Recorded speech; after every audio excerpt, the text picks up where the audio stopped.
Hello friends, നമ്മളിന്ന് നോക്കുന്നത് Kerala PSC പ്രസിദ്ധീകരിച്ച ഏറ്റവും പുതിയ പ്രോബബിലിറ്റി ലിസ്റ്റിനെ കുറിച്ചുള്ള വിവരങ്ങളാണ്. എല്ലാവർക്കും പുതിയൊരു വീഡിയോയിലേക്ക് സ്വാഗതം. കാസർഗോഡ് ജില്ലയിലെ വിവിധ വകുപ്പുകളിൽ ലിഫ്റ്റ് ഓപ്പറേറ്റർ കാറ്റഗറി നമ്പർ 83/2024 തസ്തികയിലേക്ക് 15/11/2025 നടന്ന കോമൺ OMR പരീക്ഷയുടെ അടിസ്ഥാനത്തിൽ റാങ്ക് പട്ടികയിൽ ഉൾപ്പെടാൻ താൽക്കാലികമായി യോഗ്യത നേടിയ ഉദ്യോഗാർത്ഥികളുടെ രജിസ്റ്റർ നമ്പർ അടങ്ങിയ സാധ്യതാ പട്ടികയാണ് നിങ്ങളിവിടെ കാണുന്നത്.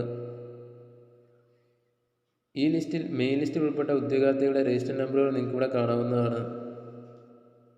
ഈ സാധ്യതാ പട്ടികയിലെ ആകെ ഉദ്യോഗാർത്ഥികളുടെ എണ്ണം നോക്കാം. മെയിൻ ലിസ്റ്റിൽ ഉൾപ്പെട്ടിരിക്കുന്ന ഉദ്യോഗാർത്ഥികളുടെ എണ്ണം 4. പ്രോബബിലിറ്റി ലിസ്റ്റിൽ ഉൾപ്പെട്ടിരിക്കുന്ന ആകെ ഉദ്യോഗാർത്ഥികളുടെ എണ്ണം 4. ഈ ലിസ്റ്റിൽ വന്നിരിക്കുന്ന കട്ട് ഓഫ് മാർക്ക് നോക്കുകയാണെങ്കിൽ 2.33 മാർക്കാണ് വന്നിരിക്കുന്ന കട്ട് ഓഫ്.